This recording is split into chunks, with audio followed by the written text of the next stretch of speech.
國際上界關注的大代誌，就是這美國總統川普是讓高檔擱再來訪問中國。這個除了是關稅甲貿易議題以外，伊朗戰爭、AI 科技也有稀土嘛，攏是討論的焦點。在北京為着這個川習會維安是升級，外界也關注這美中呢，敢會當找到新的合作的模式。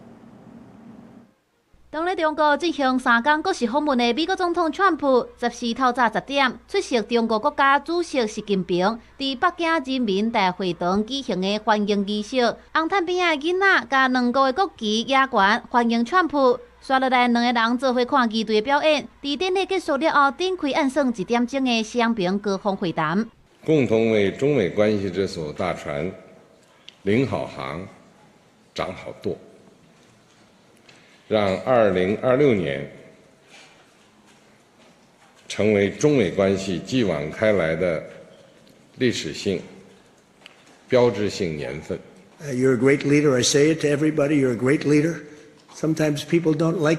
這場川習會重點放佇伊朗戰爭、油價、關稅、貿易戰、台灣議題，抑個 AI 甲科技競爭真濟項敏感的問題。會談的一個重點是伊朗戰爭。路透社指出，川普可能要求中國協助對伊朗施壓，推動停火甲談判。美國國務卿羅比奧也佇空軍1號接受福斯新聞專訪時表示，希望說服中國更加積極靠抗伊朗，叫伊朗停止佇波斯灣的行動。